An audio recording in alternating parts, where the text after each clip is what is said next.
Washington, D.C., December 18th, 2024.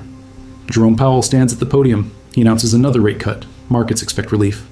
Instead, the Dow plunges 1,193 points. The S&P 500 drops 2.9% in hours, the worst sell-off since the 1970s. But here's what nobody's telling you. That wasn't an accident. That was a test. The first stage of a plan that's been decades in the making. A plan to replace your dollars with something they can control completely. Something they can track. Something they can freeze. Something they can program to expire if you don't spend it fast enough. Central Bank Digital Currencies, CBDCs. And the Federal Reserve needs a crisis to make you accept them. Stay with me. Because by the end of this, you'll understand why every rate decision, every market crash, every banking panic since 2008 has been moving toward this exact moment. And why the next crisis won't just take your savings. It'll take your freedom. You need to understand something fundamental. How about central banks? They don't make mistakes, they make choices. And every choice serves an agenda. The Federal Reserve has two mandates: maximum employment, stable prices. That's the official story. But there's a third mandate, one they'll never admit. Control. Control over money, control over credit, control over you. Since 1913, the Fed has destroyed 98% of the dollar's purchasing power. 98%? That's not incompetence, that's theft. Legal, systematic, institutional. Theft. And now they want to upgrade their weapon. Physical cash is anonymous. You can't track it perfectly. You can't freeze it remotely. You can't program it to stop working. That's a problem for people who want total control. So they're going to replace it, and they need your permission. Or they need you desperate enough not to care. Let me take you back. March 2022. President Biden signs Executive Order 14067. Nobody pays attention. The media ignores it. But buried in that order is one sentence that changes everything. The U.S. government places the highest urgency on research and development efforts into the potential design and deployment options of a United States CBDC. Highest urgency. Not inflation, not the border, not crime. Digital dollars. Why? Because China's beating them. The digital yuan processed $2 trillion in transactions by September 2025. $2 trillion. It went from zero to the second largest CBDC in history in less than 5 years. Over 300 million users. Integrated into payroll systems, government payments, tax collection, full surveillance, full control. And Beijing's not stopping at its borders. They launched M-Bridge, a multi-nation CBDC platform connecting China, Thailand, UAE, Hong Kong, and Saudi Arabia. Real-time cross-border payments, no dollars, no SWIFT, no American oversight. The dollar's global dominance is under attack, and the Fed knows it. But here's the thing. Americans won't adopt a CBDC voluntarily. Not when they have cash, not when they have bank accounts, not when the system works. So they need the system to break. January 2025. President Trump takes office. Within days, he signs Executive Order 14178. The order explicitly prohibits federal agencies from undertaking any action to establish, issue, or promote a CBDC. It revokes Biden's order. Full stop. The media celebrates. Crypto Twitter cheers. Trump saved us from CBDCs. No, he didn't. He bought time, but he also revealed something critical. Jerome Powell testified to Congress in March 2023. He said the Fed would certainly need congressional approval for a CBDC.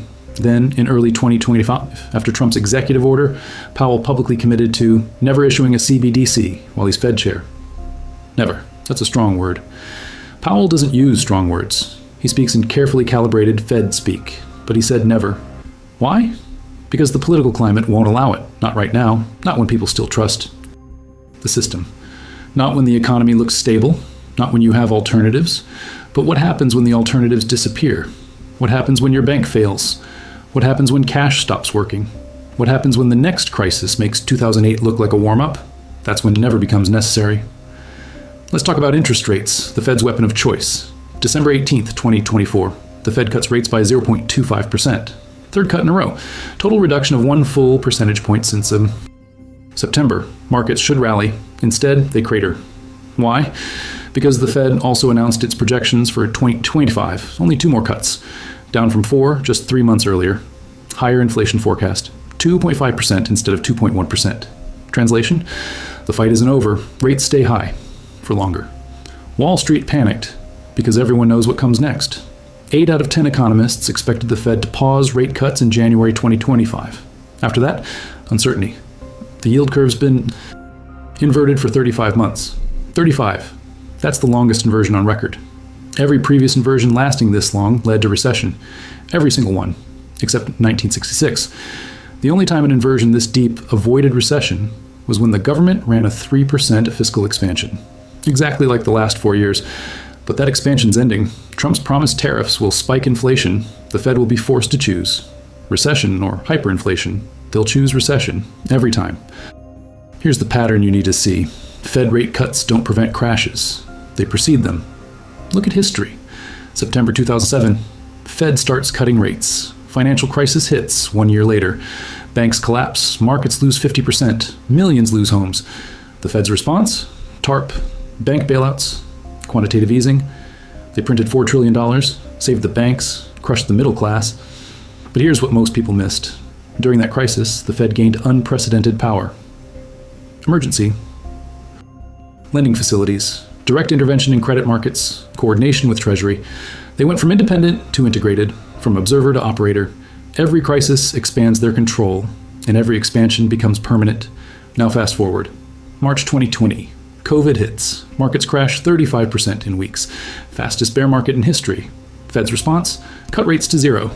Print $6 trillion, more than every previous crisis combined. But look at what else happened. They tested digital. Infrastructure. Stimulus checks became direct deposits. No physical currency. Instant transfers. Government to citizen. No intermediary. They proved the system works. Now they just need you to accept it permanently. Let's be clear about what a CBDC actually is. It's not digital money. You already have that. Bank accounts are digital. Venmo is digital. PayPal is digital. A CBDC is different in one critical way. It's programmable. The Federal Reserve can set expiration dates, spend it, or lose it. They can restrict what you buy. No guns, no unapproved medications, no donations to the wrong political party. They can implement negative interest rates. Your balance shrinks daily if you save. They can freeze your assets instantly. No warrant, no trial, just a keystroke. China's already doing this. The digital yuan has built-in surveillance. Every transaction tracked, every purchase categorized. The government knows where you shop, what you buy, who you pay.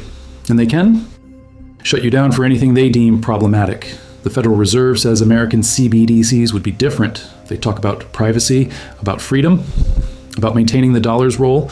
But here's what they won't tell you. The infrastructure doesn't allow for privacy. Blockchain ledgers are transparent. Either everyone can see transactions, or only the central bank can. There's no middle ground. And if only the central bank sees, that's not privacy. That's surveillance with a monopoly. Federal Reserve Governor Christopher Waller said it best, November 2024. He asked, what problem would a CBDC solve? Then he answered his own question. I have yet to hear a satisfactory answer. He's right. For Americans, CBDCs solve nothing. Bank accounts work, credit cards work, payment apps work. The system functions. So why force a change? Because it's not for you, it's for them. CBDCs solve the government's problem. Loss of control, loss of visibility, loss of enforcement power. When you use cash, they're blind. When you use Bitcoin, they're powerless. When you use stablecoins, they're irrelevant. A CBDC puts them back in charge. Total visibility, total control, total dependence. But they can't just force it. Not in America. The backlash would be massive. Congress would block it, states would revolt, so they need a crisis so severe that you'll accept anything to restore stability. Here's how it plays out. Follow the timeline. Phase 1, economic instability. The Fed keeps rates higher for longer. Businesses that borrowed cheap during COVID can't refinance. Commercial real estate implodes. Regional banks start failing. The Fed steps in with emergency lending. But it's not enough. The contagion spreads. Phase 2, banking panic. Silicon Valley Bank was the warning shot. March 2023. $16 billion in withdrawals in one day. The bank collapsed in 48 hours. The 16th largest bank in America. Gone. The Fed and FDIC backstopped all deposits, even above the $250,000 insurance limit. But what happens when it's not one bank? What happens when it's 10, 20? When the FDIC's reserves are exhausted? That's when they propose the solution they've been planning all along. Phase 3, the CBDC rescue. Congress passes emergency legislation, a temporary measure, just until stability returns. Every American gets a Fed account, direct access to central bank money, no more bank failures, no more runs. Perfect safety. And once you're in, they'll never let you out. Argentina shows us exactly how this works. On November 2023, Javier Milei wins the presidency on a platform of abolishing the central bank. The peso's in free fall. Inflation hits 211%. People are desperate. Milei can't dollarize fast enough. The central bank fights back. Capital controls, currency restrictions, banking limits. The peso becomes a prison nobody can escape because the system won't let them. Now, imagine that in America, but digital. No cash to hide, no banks to bypass, no alternatives to access, just your Fed account with programmable rules, spendable windows, purchase restrictions, and no way out. That's the end game, not freedom, control. So what do? How do you prepare?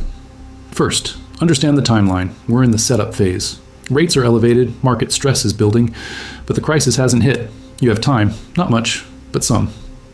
Second, diversify outside the banking system. Physical gold, not ETFs, not mining stocks. Physical metal you can hold.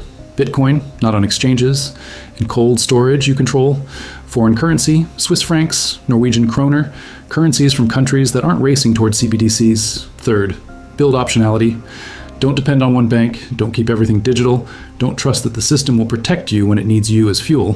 Fourth, learn how money actually works. Not the textbook version, the reality. Understand that dollars aren't backed by anything except force. Understand that inflation is theft. Understand that every crisis transfers wealth from the unprepared to the positioned. Fifth, develop parallel systems, barter networks, local currencies, peer-to-peer lending. The more independent infrastructure we build now, the less leverage they have later. The Fed's not cutting rates to help you. They're cutting to control the descent. They're managing the crash, timing the crisis, engineering the panic that justifies the solution they've already built. Jerome Powell said he'd never issue a CBDC, but he also said inflation was transitory. He said the banking system was sound. He said rate cuts would be gradual and measured. Central bankers lie, not because they're evil, because the truth would cause the panic they're trying to prevent. Until they need that panic, then they'll let it happen. China's digital yuan isn't an accident. It's a blueprint. The Communist Party tested full surveillance, full control, full programmability, and it worked. Transactions doubled in 14 months, from $1 trillion to $2 trillion, millions of users, integrated into daily life. The perfect totalitarian tool. The Federal Reserve is watching, learning, waiting. They see what China built. They see what's possible. They see the future. And in that future, you don't own money, you access it. With permission, under conditions, for approved purposes, unless we stop it. The interest rate conspiracy isn't about inflation. It's about power. The power to decide who eats and who starves, who trades and who's frozen out, who's free and who's controlled. The Fed needs a crisis because Americans don't surrender freedom voluntarily. We need to be scared, desperate, willing to trade liberty for security, willing to accept digital chains if they promise digital stability. But here's what they're banking on. They're betting you won't see it coming. They're betting you won't prepare. They're betting you'll panic when the crisis hits and accept whatever solution they offer. Don't give them that satisfaction. The next crash is coming. The Fed knows it. Wall Street knows it. Anyone paying attention knows it. The only question is timing and what happens after. When banks start failing, remember this video. When markets crash, remember what you learned here. When they propose CBDCs as the solution, remember it's the problem they created. Your wealth, your freedom, your future, all on the line. All decided by decisions made in rooms you'll never enter by people you'll never elect. But you can prepare. You can position. You can survive what's coming. And you can make sure when the system crashes, you're not trapped inside it. The window's closing. The Fed's moving. The timeline's accelerating. Get ready. Get positioned. Get free. Because the interest rate conspiracy isn't theory. It's happening. Right now. And your move decides whether you're a victim or a survivor. Subscribe. Turn on notifications. The next videos break down exactly how to protect yourself, how to move wealth beyond their reach, how to build financial independence in a system designed to trap you. The crisis is coming. Be ready when it does.